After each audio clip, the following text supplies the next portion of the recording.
dear students and esteemed learners. Welcome.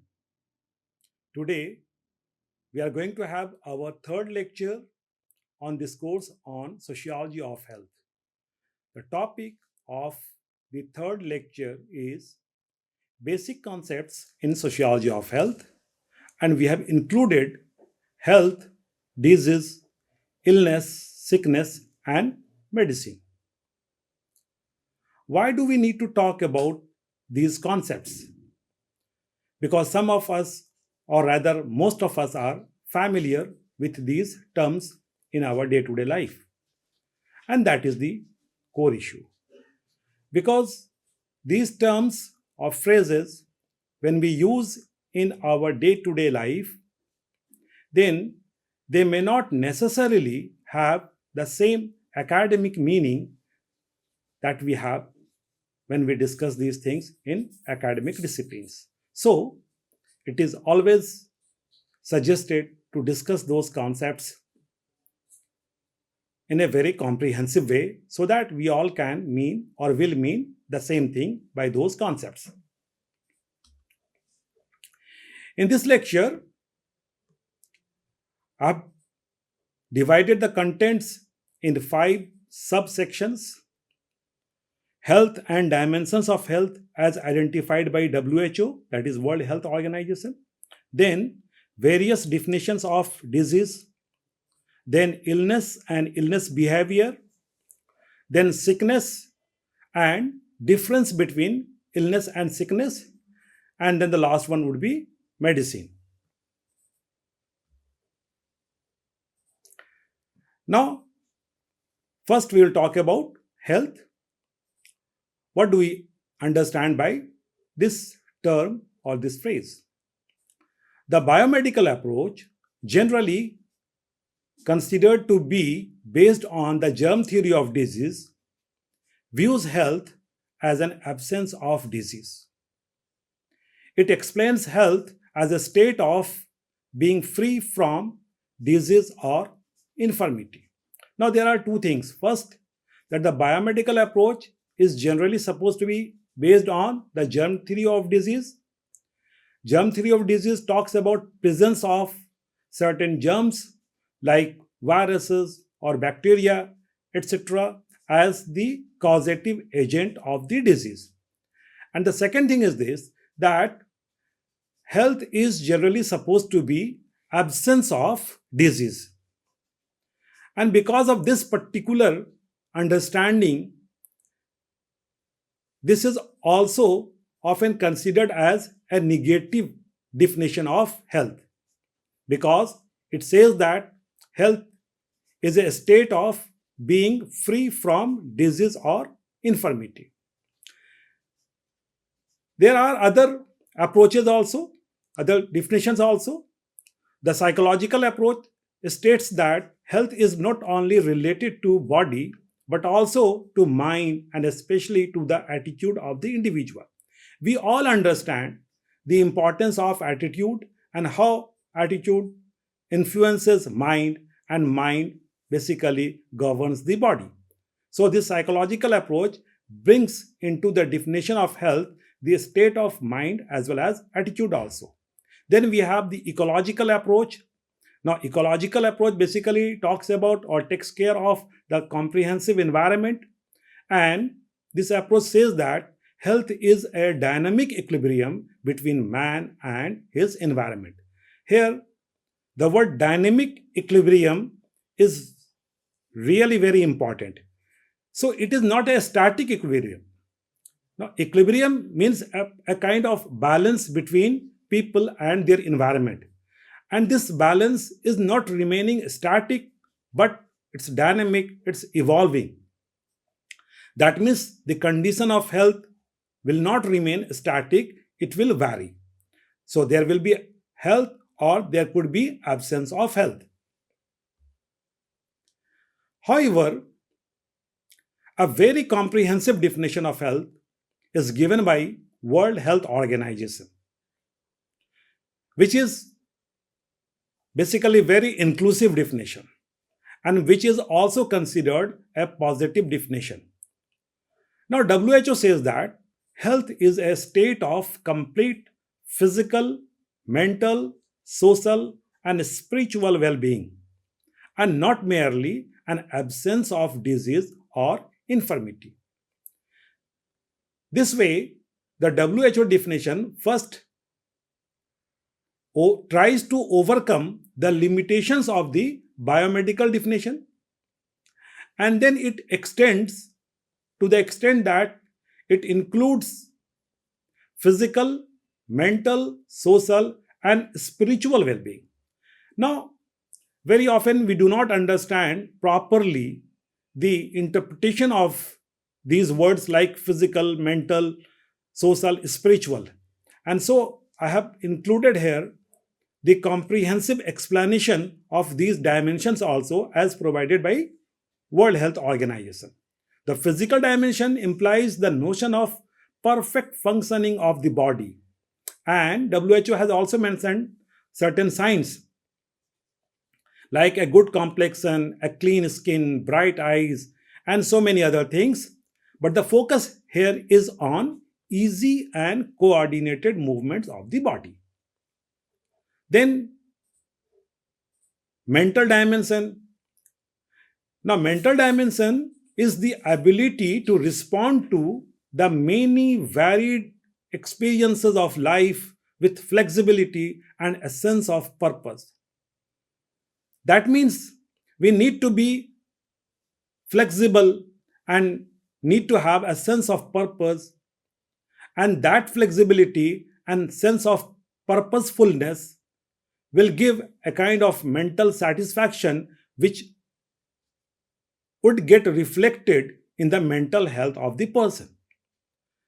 The signs are free from internal conflicts, good self control, not overcome by emotions, not dominated by fear, anger, jealousy, guilt, or worries. That means there are very important indicators or signs of mental health. Then, social dimension is also included. The social dimension of health includes the levels of social skills one possesses, social functioning, and the ability to see oneself as a member of a large society. The focus here is on getting associated with the larger society, considering oneself a member of the larger group or the larger society, and focusing on social functioning. And then a fourth dimension is also often talked about, which is a spiritual dimension. Now, WHO initially talked about the first three dimensions that we discussed. However, a fourth dimension of health was proposed in 1998 by a group of experts. It talks about meaning, purpose, and fulfillment in life, hope, and will to live. Now, someone may ask, what is the need of adding this spiritual dimension? But this is very important because this spiritual aspect gives a sense of purposefulness, the will to live, some kind of hope. So, if a person is not willing to work for improving his physical, mental, or social dimensions of health, and if he or she is having an argument that my health is my responsibility, if I'm not taking care of it, then how the society is going to get affected, then basically that argument is getting negated by this spiritual dimension of health, because it talks about the will to live and a sense of purpose and fulfillment in life. So, if we look at all these four dimensions comprehensively, then we get an idea that health becomes something very important and something like a value. And then there is also an argument or an increasing demand to include the emotional dimension also in the WHO's definition of health, because emotions do play a very important role. So now we have seen multiple dimensions of health, and we come to the next segment, that is definition of disease.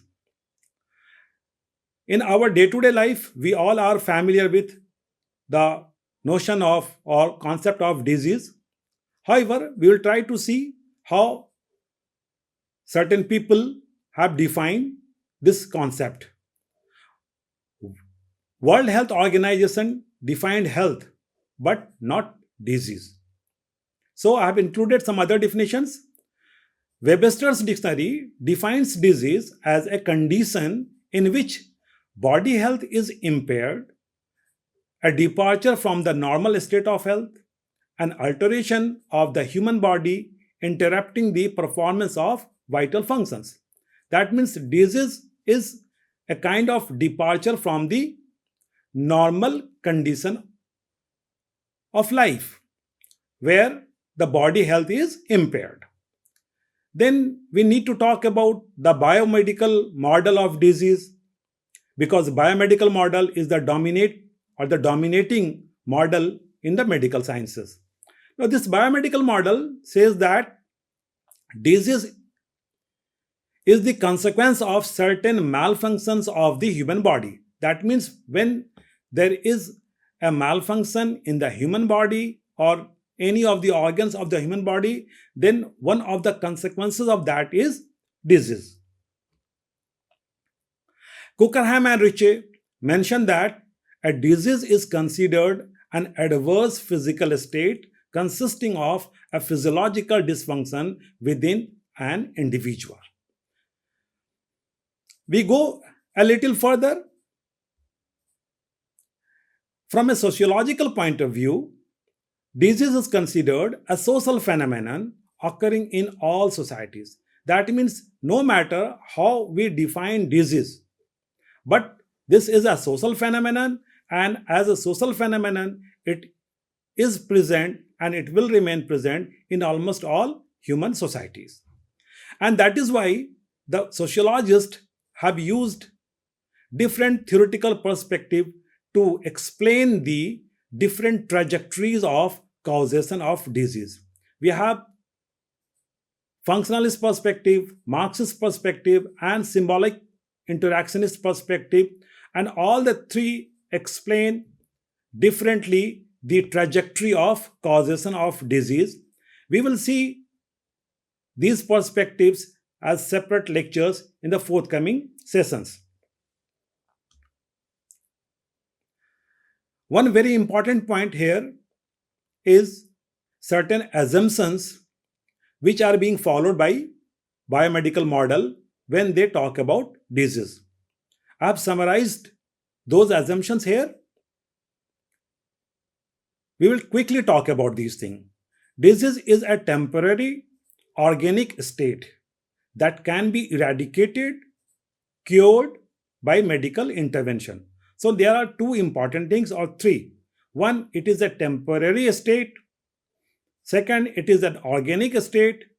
And third, it can be eradicated.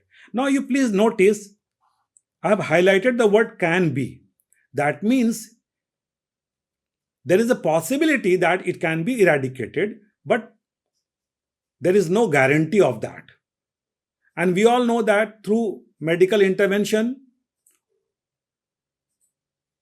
medical professionals, or for that matter, other health professionals do try to eradicate or cure those diseases, but sometimes medical science do have their own limitations. Then disease makes an individual sick, who then becomes the object of treatment. So when somebody is sick, he or she needs treatment, and then at that point of time, they become object of treatment. Then disease is treated after the symptoms appear. Now that is again a very important aspect. Without symptoms, professionals will not get an idea about the disease. And so disease is followed by the visible symptoms, and then only the treatment process will start. And finally, disease is treated in a medical environment. However, I put a question mark here, because not always or not necessarily a medical environment is required. And when we will study medical pluralism, we'll get to know that there are different systems of medicine and some of which often say that the medical environment is not a necessary for treatment of a disease. We will discuss more about disease and its various classification and types in a separate lecture, because disease is one of the very important area in sociology of health. Now, in between disease and medicine, there are several other states. I have mentioned those states in this diagram, which you can see and understand.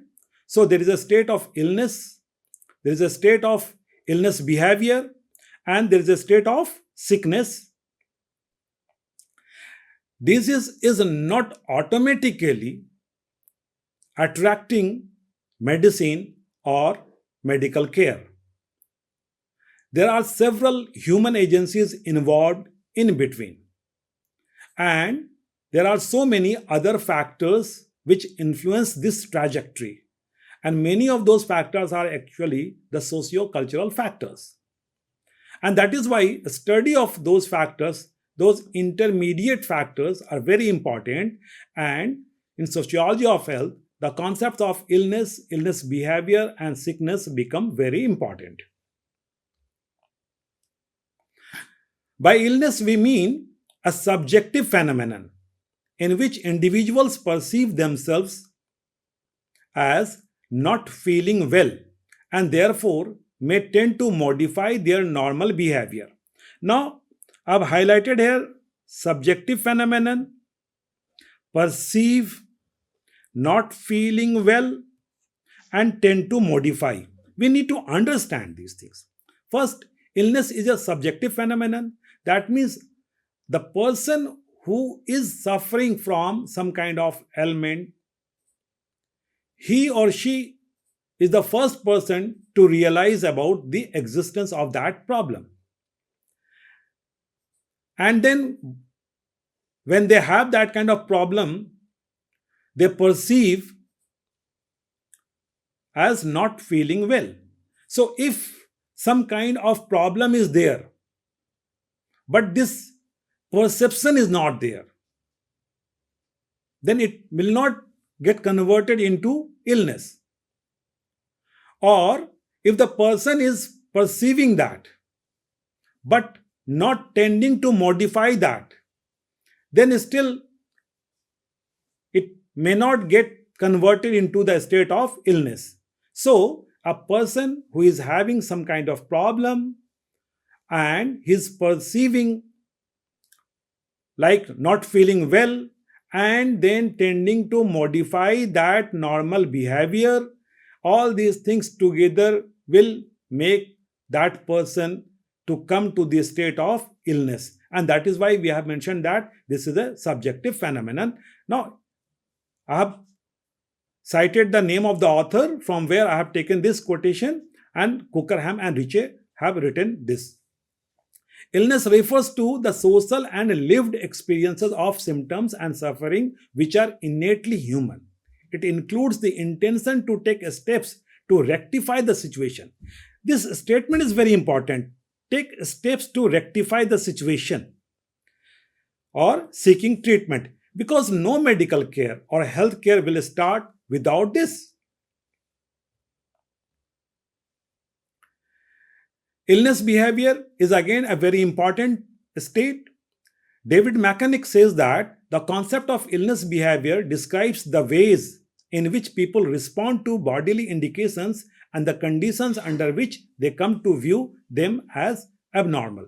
So, when someone is in the state of illness, he or she will reflect a kind of a specific illness behavior, and that illness behavior will play the most important role in deciding the direction, whether that will go in the direction of treatment or that will remain, that will go without treatment kind of thing.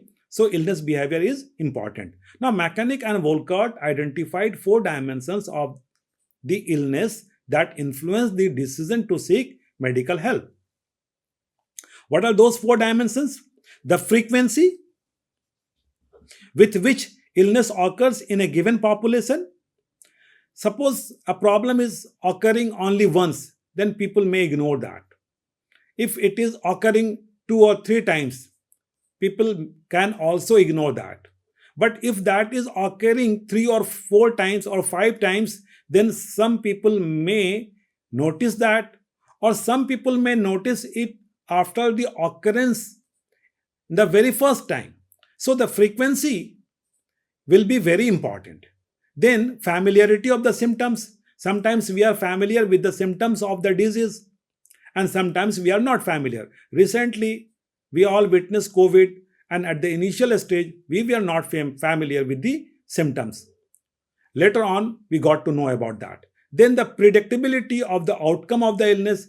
If people can predict the outcome of the illness, then their behavior will get affected by that. If the possible outcome is very serious, then people will take that seriously. And if the possible outcome is supposed to be very light, then people may not take into notice that particular thing. So all these dimensions basically make illness behavior very important component of the state of illness. Now we come to the next part, that is sickness and difference between illness and sickness. Now sickness is a very important state. Sickness refers to the public or social component of ill health. Illness is transformed into sickness when the condition becomes publicly known through announcement by the affected party, observation by significant others, or professional diagnosis. Let me make you understand this situation. Someone is not feeling well, so he is realizing that particular thing. That means after that realization, that person is in a state of illness. Now he is reporting the problem to someone else that, okay, I'm not feeling well. That someone else could be a family member or could be a medical professional or anybody else. So when that person is reporting the issue to someone else, that is the announcement by the affected party. In certain situations, the person who is suffering from that ailment, he or she is not making that announcement, but because of the symptoms, other people observe that and they make that announcement. Or sometimes it may happen that the person happened to be in touch with the professional and the professional diagnosis is taking place and the professionals identify. So in all these three situations, there is a third person or a next person who is noticing about the problem, and then this state of illness is getting converted into a state of sickness. Now, sociologically speaking, not in every situation the state of illness is getting converted into the state of sickness. There is a power relationship involved. There are several other social factors involved.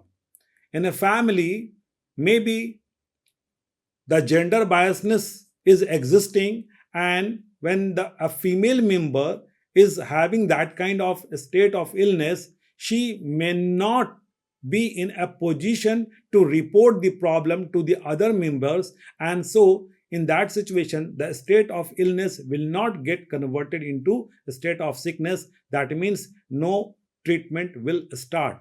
And so sociologically, these intermediary stages are very important in the process of treatment, and that is why sociology of health is very comprehensively examining these processes.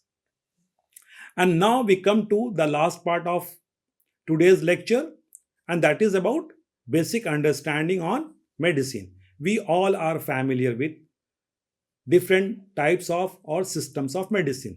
But how do we define medicine? Again, World Health Organization is not giving any specific definition of medicine. Medicines are the interventions given in the form of chemicals or compounds or any other form, and these are used to cure, hurt, or prevent disease, ease symptoms, or help in the diagnosis of illness. That means Medicine is some kind of intervention, maybe in the form of chemicals or compounds, or maybe some other forms also, sometimes in the form of certain diets also, which are supposed to either halt or prevent the occurrence or ease the symptoms or fully cure the person. This is what is generally we understand about medicine. Historically, in every human society, people have used some or the other forms of medicine. So, whether that was a primitive period or medieval period or the modern period, medicine has always existed in some or the other forms. In the contemporary world, there are different systems of medicine, and very often medicines are classified as traditional and modern medicine. In every country you will find the presence of some or the other traditional medicine and certainly some of the modern medicines. Within each of these two groups, that is the traditional and the modern, there are multiple systems, and within each system multiple specializations. We all are familiar with most of those names. Often we talk about allopathic system. In India, we also talk about Ayurvedic system, then Unani system, and in several other countries, we talk about the homeopathic systems of medicine. There are debates that out of these, which one is a scientifically established system of medicine or which one is not. But we are not talking about those debates. Basically, these are all systems of medicine in some or the other sense. Then there are curative, promotive, and preventive types of medicine. Now, the promotive medicine basically intends to promote the health conditions of the human being. The curative medicine intends to cure some of the existing disease or illness, and the preventive medicine basically intends to prevent the occurrence of the disease or the illness. Just like this, there is another concept of social medicine also, and then in many ethnic societies we have the prevalence of ethnic medicine. Sometimes we also know about herbal medicine or home medicine. Now, whether those herbal medicine or home medicine could be identified as medicine by the modern system of medical sciences is not known to me. But if we look at it from the perspective of people or from the perspective of practices followed by people, then they all consider these practices as medicinal. Because of the great diversity existing within the domain of medicine, there is a very popular concept which is known as medical pluralism also. We have included the concept of medical pluralism in our this course. So we will talk about the different systems of medicine and medical pluralism in the forthcoming lecture. So with this, we come to the end of this lecture. But before we close, as you all know, I have these two issues. One, think about this problem, and second, the activity question. So today, I would like to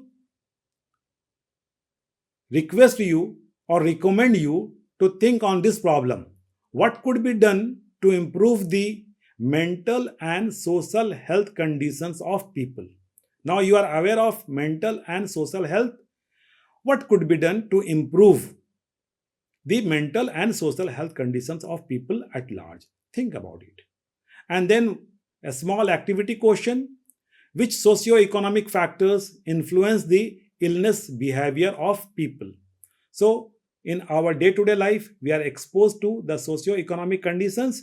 You need to identify. Please write down these things. So, finally, we come to the references and recommended readings. If you are interested, you can go through any of those recommended readings. Thank you very much. We will meet in the next lecture. Till then, take care.